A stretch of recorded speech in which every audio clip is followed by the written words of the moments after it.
Hello guys and welcome back to Teachita. In this video, we want to analyze low velocity impact on a solid beam. To do so, we're going to start at part module. We're going to go to part and then click create. We have a 3D deformable solid part and we're going to use extrusion to create the beam. Click continue and close. Now we're going to create a rectangle of size 0.015 by 0.01.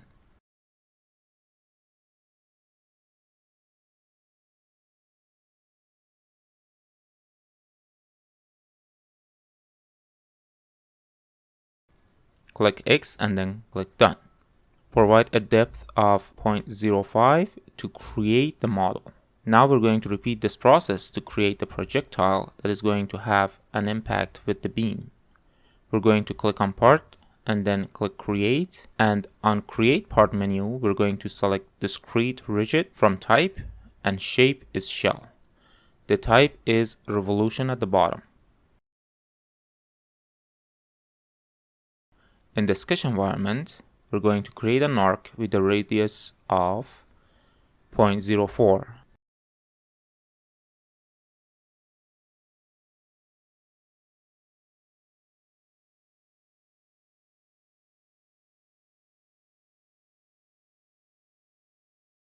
And then we're going to add a line to reach a cylinder type shape when it's revolved.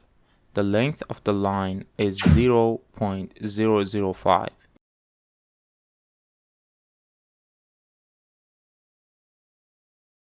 Click on X, click done, and the angle of revolution is going to be 360 degrees. Click OK. Now that we have the model, we're going to move on to property module and define the material. So for the projectile, we need to define a reference point at the center and assign the mass to that reference point. We will then proceed to assign the reference point to the part.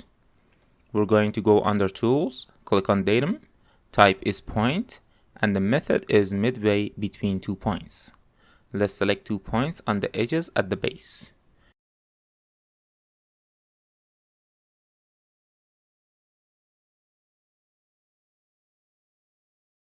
Now we're gonna go back to tools, reference point, and then select point that was created. Now we need to assign the mass. So let's click on special, under inertia, click manager, and then click create. Give it a name, let's say mass. Type is point mass inertia. Let's select that reference point that we created and then click done. Under mass, it's isotropic and the mass is 2, and then close.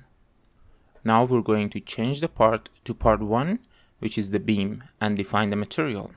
Click material, click manager, click create. Let's change the name to Al, which means aluminum. Under general, click density. The density of aluminum is 2700. Now let's go under mechanical, elasticity, and then elastic. Let's provide Young modulus and Poisson ratio for aluminum. Since this is an impact, we're going to have plastic deformation. Under plasticity, click on plastic. We're going to change the hardening to Johnson-Cook. Johnson-Cook is an equation that defines the relation between stress and strain in plastic deformation. We need to define A, B, and M, and etc., which are constants related to this equation. Let's enter these constants for aluminum.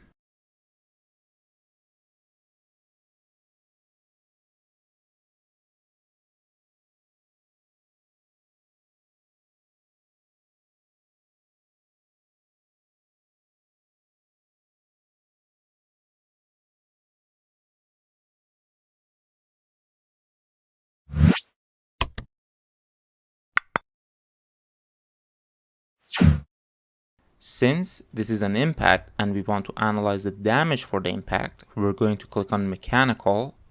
Under damage for ductile metals, where aluminum is 1, click on Johnson-Cook damage. We need to provide more constants for aluminum, as you can see here.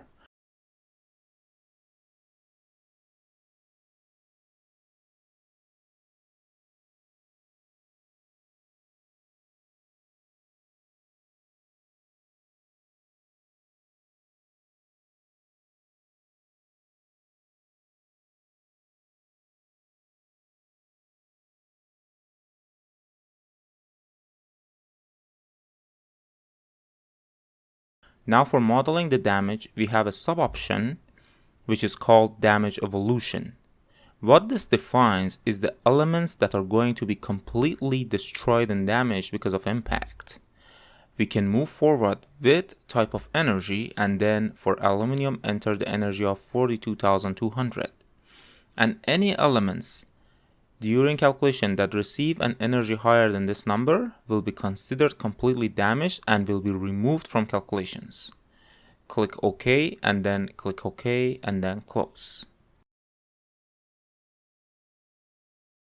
Now we need to assign the material to the model. We're going to go with solid homogeneous, click continue and then click OK and then select the part and click OK one more time.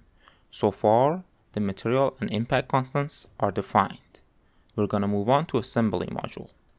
Click instance, click create, click on both models and then change the instance type to independent, click OK. The impact is going to happen at the center of the beam. To do so, we need to define a reference point at that position. Let's click on tools, click on datum, select midway between 2 points and select the midpoints on the edges of the beam.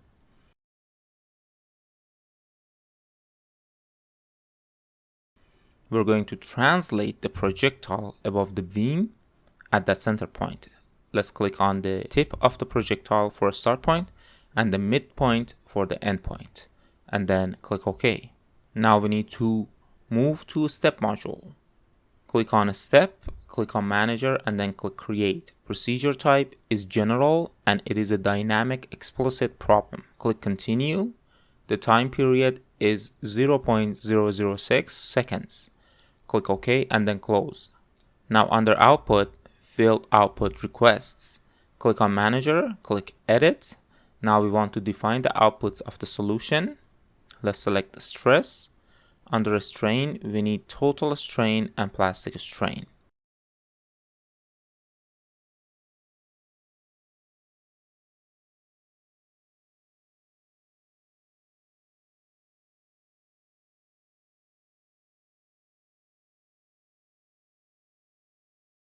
We don't need the rest of them. This all depends on what you're looking for. We're going to look at compressive and tensile damage as well and then click OK.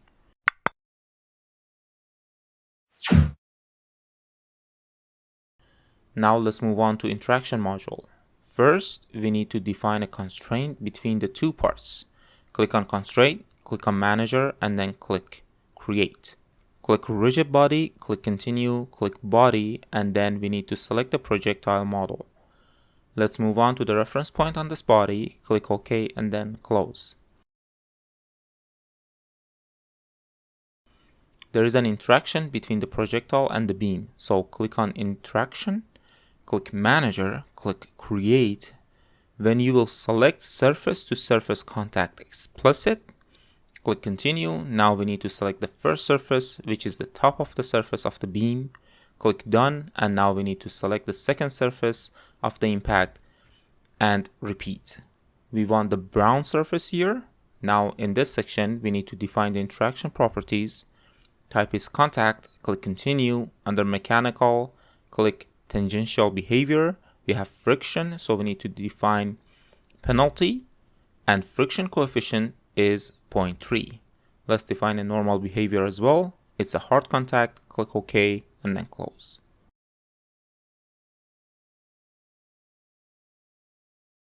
Let's move on to load module. Let's define boundary conditions.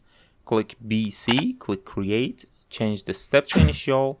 So we'll go with mechanical and type of symmetry. Click continue.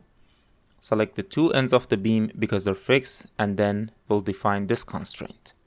The projectile is only moving in y-axis, so there is no other movement. Let's define the constraint for this piece as well. Click BC, click manager, click create, and now we're going to name it BC2. With displacement rotation, click continue, click on reference point, and we'll select everything except U2, which is the y-axis. Click OK and close. Now projectile has an initial velocity of 5 meters per second. Let's click on predefined field, click create, click velocity, click continue, select the reference point, click done. Let's give V2 -5 meters per second because it's moving downwards. Restart 0, click OK. Let's move on to Mesh module, click Seed, click on Instance, and then select the beam. Let's give it a mesh size of 0.004. This size will greatly affect the computational time as we know it. Click OK. Another way of meshing is to create and increase a mesh size around the impact area to have a better precision.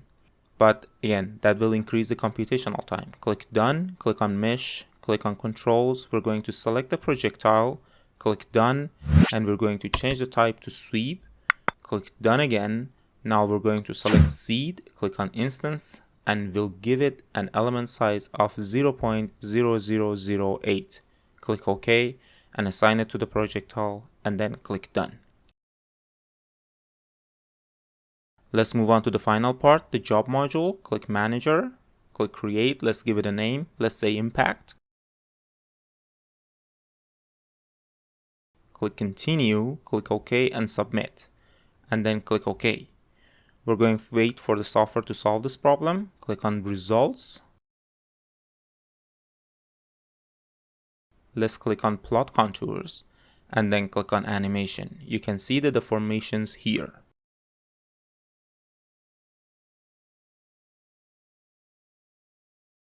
We can change the speed of this animation by clicking on Options, Animation, and then reduce the frame rate. So what this animation is showing is that the projectile is hitting the beam and then is retracting backwards with the same angle from the beam. If we click on Common Options, we can click on Feature Edges and then see a better visual.